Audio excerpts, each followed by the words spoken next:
U.S. Surgeon General Vivek Murthy has issued a public health advisory saying parents' stress levels are dangerously high and it's leading to poor mental health.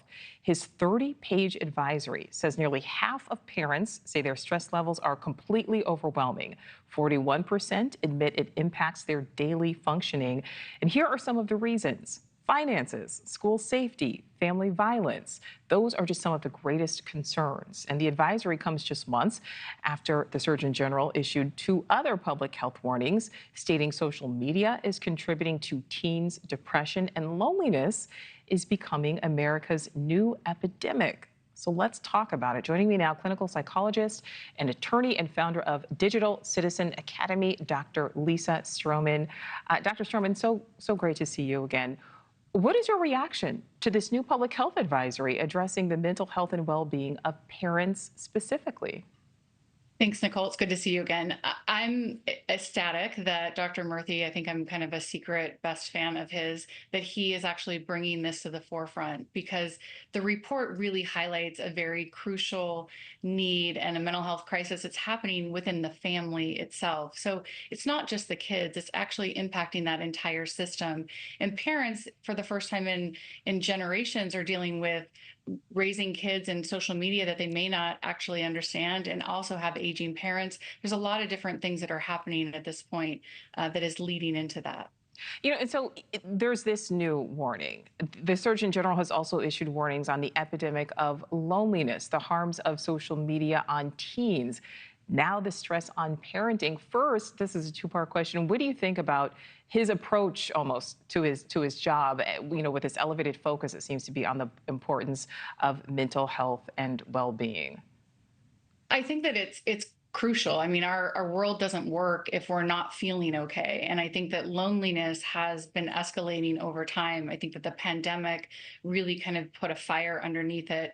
The whole term of social media has always been a misnomer.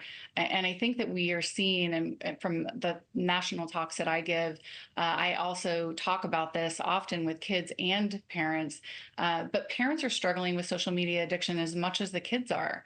And the algorithms do not discern if you're a child or you're an adult. And so that whole family system is breaking down, and it's creating a lot of tension and stress and hurt within that family system. You know, and certainly it's so important to look at mental health. But I want to look at the flip side of this. I mean, based on these warnings that we're seeing, I mean, is anyone okay? What is the definition of mentally healthy at this point?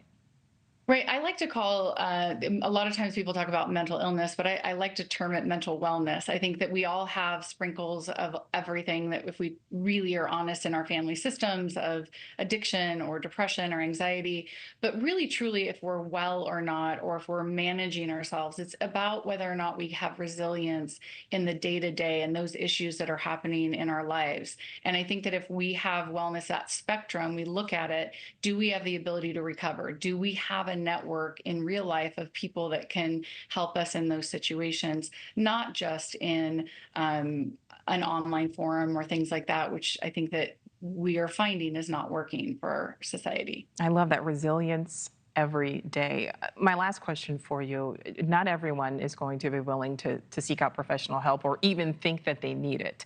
But what are some simple stress relievers anyone can do? Sure. The easiest one is limit or stop social media, particularly right now in a political session that we're in. It's going to get worse before it gets better. That's a very, very simple one. Mindfulness, really participating in gratitude in your morning and your night. I call that bookending your day. And if you can breathe and think through the gratefulness that you have in life, and then obviously the easy ones of exercise, sleep, eating right, all of those always help. Yeah, that gratefulness really can make such a big difference. Dr. Lisa Strohman, thank you so much for your time.